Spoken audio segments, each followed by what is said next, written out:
So it's good to see all of you. Hi. So this week, as you already know, topic is suchness and surrender.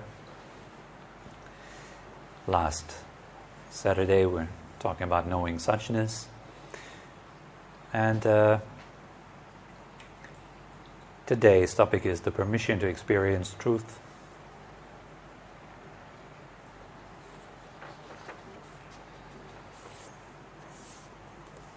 This is a very profound topic. The permission to experience truth. Now there's several things in our life that we do all experience. There's no going around those things, like old age, for example, illness, death, separation from what we love, or encountering what we hate. All this is something we all have to face equally. We have to face criticism, blame, injustice, people accusing us wrongly, people sometimes also praising us wrongly. There's all these kinds of things in the world that we all wished would be different. For example, war, pollution, the troubles that you experience in your family, in your household, back at home, the trouble that you experience within yourself, even in the form of unwanted emotions or thoughts. That is something we all have to put up with. We all have to deal with equally. And the reason why this is experienced as so unbearable very often is because we are resisting the way it is. We are resisting truth. For example, let's say you are experiencing illness. Well, illness is a very natural experience in life. We all have to go through. However, there's something in our minds that tells us in a way that this should not be the case, right? You should not be ill. Should not experience problems. The mind thinks in these kind of ways. It says you shouldn't experience difficulties, problems, hardship. In fact, you only should experience goodness all the time. Nice things. Happy people around you, praise, success, well-being, good health, safety, security. That's what you should experience, but instead you do not. You also should experience nice emotions. You should wake up every morning after a really good night's sleep, feeling all refreshed. Instead, you couldn't sleep very well last night. You woke up several times, even though you should have a solid sleep of 8 hours each night. But you woke up several times. And you couldn't go back to sleep. And you had all kinds of weird dreams, maybe even nightmares. And so you wake up in the morning feeling really grumpy, angry, afraid, scared maybe even. You didn't choose to have a bad night. You didn't go to bed at night feeling like, I could do with a night of restlessness and anxiety and worries. So usually people don't choose to worry, right? Before you have a bout of worrying in your life, you don't decide to worry. It's not a conscious decision. Wait a second, I have nothing better to do. I'm waiting here in the line on a queue somewhere. I could worry for 5 minutes. I could worry about maybe not being successful enough, or I could worry about what's going to happen to me in 2 weeks' time. Why not? I have 5 minutes, right? So I could spend worrying. It's not like that. Worrying just hits you. Illness just hits you. It just takes you out of the ordinary kind of trot of life. Just walking on, just doing our business. And then suddenly there's illness, or suddenly there's an accident, or suddenly you don't feel that good. And then what we do mentally is we resist it. We fight against it. In a way, we're not giving permission to experience some of the most fundamental human feelings that we all experience, such as fear. We all have it. Every single one in this room here and everybody who listens to this later on, we all experience fear. We all can tap into the emotion of fear. It's readily available for you. Some people are very habituated to that. They do that frequently, and they, in a way, they have mastered tapping into the emotion of fear. They're really good at it. It just works for them like that. For other people, it takes a while, kind of, to tap into that emotion. But they are maybe really, really good with jealousy or greed or anger. So they're easily tapping into these emotions.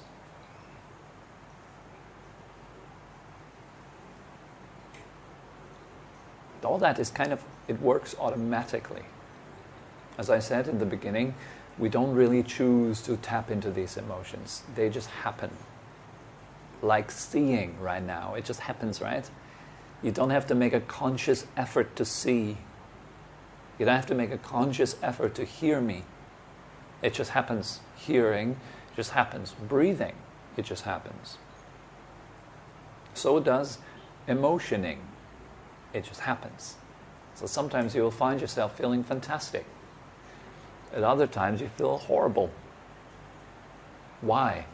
Well, because it's normal. The Thais, they have a beautiful word for normal. They call it thamada. Thamada means normal. And there, in that word, there is the word dhamma. Dhamma means something like truth, reality. Well, thamada is something that is according to reality, according to the way it is. It is normal. So next time you find yourself angry, you can look at your anger and you say, yeah, that was to be expected. That's a normal thing to experience as a human being, isn't it? Next time you find yourself sad, there it is, the emotion of sadness. It's one emotion that can be experienced in this human form. But I can almost guarantee you the next time there is some sadness or some anger, what you will do is you don't give it permission to be there. There's this should not in the back of your mind. No. Yeah, I see there is sadness. I know it's supposed to be normal, but. And here's that but. And that but really already indicates that you're somehow at war with what's going on. You don't really like it. You felt better if it wasn't there. At least in your imagination, life would be much better and easier if that wasn't there. But it is there. And then your mind says again, yeah, but it shouldn't be there. And then truth talks again and says, yeah, but it is there. It's almost like there is a little Buddha in your heart, and that little Buddha says, it is just like this. Have a look. There is anger, there is sadness. It's like this. And then there is a little, maybe like a little devil in your heart also that says, like, yeah, but it shouldn't be like that. And that's precisely why we suffer things. There's a beautiful story of the Indian master Nisargadatta Maharaj. He had one student who had a really, really tough life. One day, that student raised his hand in one of his talks and said, well, Master, I really enjoy your talks. I come here every day. I like listening to you. It's very inspiring and all that. But I must tell you with all honesty, I experience nothing but suffering. And so the Master answers really sharp. He was a very sharp guy, very direct in his speech. He answers, no, you're not experiencing suffering. You are suffering, you're experiencing. Very wise answer. Straightforward, and that's exactly what this is pointing to. It's not that the world around you somehow has an inherent badness that's just after you, that wants to somehow attack you and bring you down. And it's not like that. Even your emotions, they have no agenda. They don't think, okay, today I'm going to give Tobi a hard day. It's the moment when I wake up in the morning There goes my sadness, and it says, well, I'm going to ruin Tobi's breakfast today, just for the fun of it. It's not like that. So my emotions have no agenda. They don't feel that they want to hurt me. They just exist. Because it is their right to exist. It is their truth. And they exist because there is a cause for them to exist. Everything exists because of its cause. Even though sometimes it's a bit difficult to determine exactly what caused it. If you have an apple tree out there, we can kind of roughly say that it comes from an apple. But that's it. Where that apple came from, we don't know it anymore, right? But we can say with certainty, yes, an apple tree is based on an apple seed. And certain circumstances need to come together for that apple tree to grow and to produce more apples. See, it's not just a linear thing where you have one cause producing one result. No. One apple produces how many seeds? How many seeds are there in an apple in general? Probably 10 seeds or 15 seeds maybe? Maybe less, I don't know. No apple expert. But anyways, there's a fair amount of seeds in each apple. And how many apples does an apple tree produce? In average, during a lifespan of an apple tree? Of 100 years, let's say. That's a lot of apples. Multiply it by the amount of seeds. That's a lot of potential for more apple trees, isn't it? Your actions are the same. Whether you are thinking, talking, or acting physically, every single action is a seed. Where does that come from? Well, from a previous, it's like a continuum, like the apple tree continuum. Like an apple tree will only ever produce apple trees. An apple tree is not, it can't produce a fridge or a Porsche or something like that, yeah. It can only ever produce what is in its nature. So that is apples and more apple trees by that. So what can anger produce? Well, it can only ever produce more anger. It cannot produce love or kindness. That can only be if there is some kindness, for example, that kicks in after anger has kicked in and says, well, let's forgive. Now you have two seeds active. The seed of anger, but it is counteracted, it is overshadowed maybe by the seed of kindness. And so it withers away.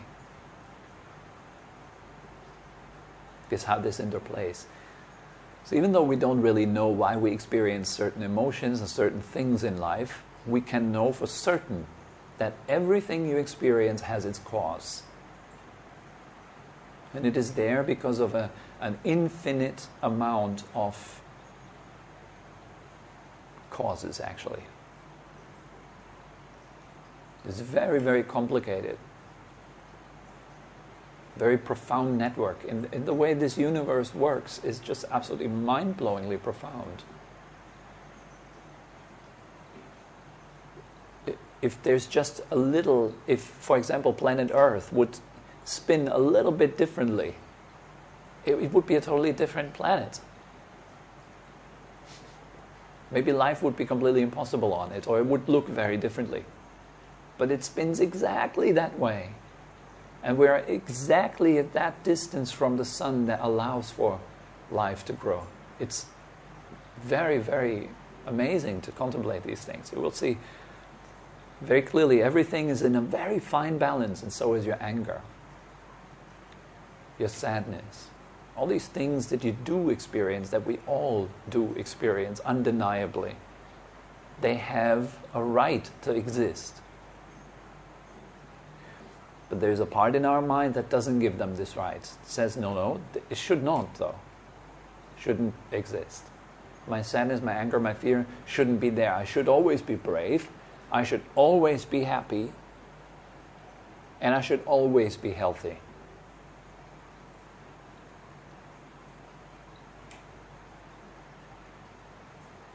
We're excluding things. An example that I give quite often is birth and death. Birth seems to be the good guy. Death seems to be the bad guy. It's depicted in black. As a skeleton, like a scary kind of figure. Almost. And birth is always this kind of very cute, cuddly, nice little thing, like a newborn baby. It's very cute, and we celebrate it every year, right? There's nothing wrong with that. This is the way of the world. But if we contemplate a little bit deeper, it reveals this bias that we have, that we say that one is good, the other is bad. So we are mentally making two out of what's one process. You can do the same with your breath. You can say, the in-breath is good, the out-breath is bad, as if there were two things. But they're not two things, it's one process. Why make two out of something that, whether you can't really find any two? There's no two things. It's one process. If you observe closely, you see your breath is unfading. It's constantly moving. And it does its thing according to cause and condition, according to the nature, the circumstances, and so forth. According to your emotional state, your environment, the people you hang out with. It does what it's supposed to do. So your emotional being does the same thing. Your thoughts do the same thing. They simply follow cause and result. They follow the law of causality. Now you can reduce that and you can say it really simply. Just something happening. You can see your fear like that. That's a pretty detached and relaxed view. Fear. That's just another thing happening in this universe. Why attach to it in the form of, that's my fear, I am afraid. Why ride it? But there's no need to ride it. You just let it pass. But we ride it. And you hop onto it by the means of resisting it. I'm using this kind of metaphor. It's an image, right? You ride something by either resisting it or by attaching to it, by wanting it to stay. Both is not giving permission. So the next time, it's a very practical thing. The next time you experience something unwanted, contemplate like that. Well, it has a right to exist. It has its cause, so it can't help but to exist. Are you bold enough to give it permission to exist? Now, giving something permission to exist does not mean that you have to express it. Does that make sense? You don't have to express it.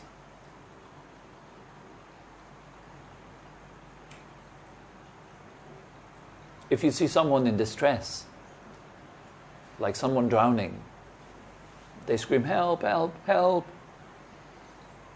And you just give that person permission to drown. Is that correct? No, it's not. That's not. We are not encouraging passivity. We're not encouraging inactivity. Allowing something to exist does not mean remaining inactive. Allowing something to exist, however, means that you acknowledge very clearly, and right off the bat you acknowledge, drowning. Drowning is like this. It's not anything bad in particular or anything good in particular. This is what happens. So you're at ease with it. You can still go and help. Another very good example would be a loved one or someone that's close to you undergoing a process of dying.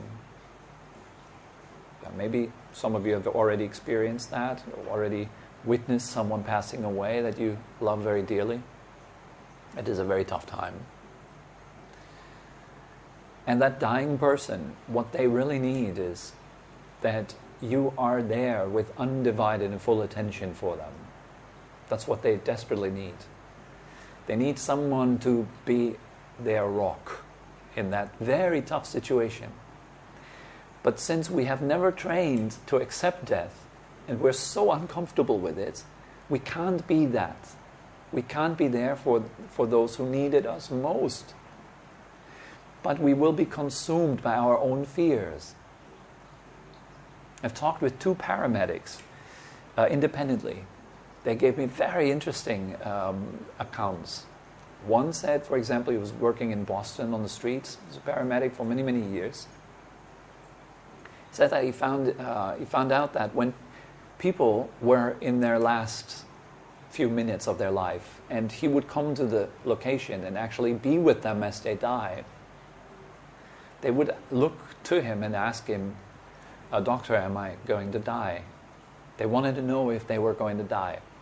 And now many paramedics would actually have that philosophy that they would tell the person, "No, you're probably going to make it, and it's going to be fine, just hang in there," and kind of this encouragement talk, right? And he found that it doesn't help them actually, but it helped them so much more when he told them, "Yes, you're going to die." And he noticed every time that he said that, they would immediately relax and often also say thank you, actually. Thank you for your honesty. It's refreshing. And if that is said not with fear but with encouragement and calmness and kindness, can be a great help for a person passing away. Another paramedic said that very often when people come to their loved ones when they die, they would just run around in the hospital going from doctor to doctor, say, "Is there nothing we can do? Maybe we can transfer them to another hospital where there are more specialists." And the dying person, they knew that they were going to die, but they felt helpless because they couldn't. Their relatives weren't there mentally. They were elsewhere. They were busy denying the truth of life. So they couldn't be there in this tough time. So it's a very valuable training throughout our lifetime to actually be able to relax with ourselves. To acknowledge that, yes, being a human being is this kind of experience. There's disappointments, there is death, there's illness. There's all these things that we don't want. But I'm okay with it. That's what's in it, right? The Buddha has given this talk very often on arrows. He would talk about suffering. He would often use the simile of an arrow that hits you.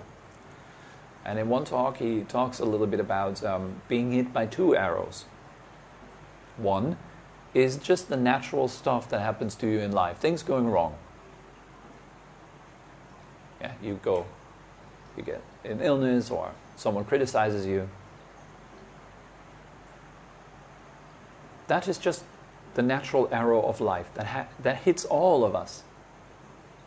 And then he says there is a second arrow. That's the arrow of suffering. That's the unnecessary pain that we feel on top of the circumstances that we all have to go through, right? Like, for example, someone tells you have cancer, it's terminal. That's one arrow. We all have to face it at some point, in some way or another. Now, all the other stuff that goes on in your mind after that statement, the pain, the suffering that we then create, the projections, the future that we see and so forth, all that is really not necessary. And it doesn't help you to recover, it doesn't make the situation better in any way. It just adds more pain to it. So the Buddha doesn't say freedom from suffering means that you're all perfect and radiant and everything will be great and nice and you will experience no more problems in your life. But he says that you will be able to handle life's normalcy in whatever way it manifests, with grace, with ease. That's the possibility. And that's what really makes people inspiring as well. The way they handle suffering, the way they deal with life's difficulties. It's why we love reading stories about someone. There's this guy, Nick Vujicic, I think his name is called Nick Vujicic. I'm not sure if I'm pronouncing his past name correctly. Vujicic Nick or something. He has no arms and no legs. And he goes around, he tours the world, inspiring people. Because he can do anything that people with arms and legs can do too. He has a boat, he can swim, he jumps from 3-meter height into a swimming pool and stuff like that, yeah? So he can do all that kind of stuff. Because he decided that not to make himself feel limited by what he has. That's very inspiring. It's what makes your obstacles, your difficulties, the challenges and hardships in your life is what makes you great. It's the ingredients of your greatness. This is what makes your life inspiring for others. How you deal with difficulties, because we all have to deal with it. And so in this talk I'm suggesting really just that one thing, that we learn to give permission to our feelings to exist, to people to criticize ourselves. That is a power. I'm not saying enable them or support badness. I'm not saying that. Simply give it permission to exist, because it will exist whether you like it or not anyways. You see? There's a German comedian. There's this funny saying, he says, "I'm happy when it rains, because when I'm not happy, it still rains."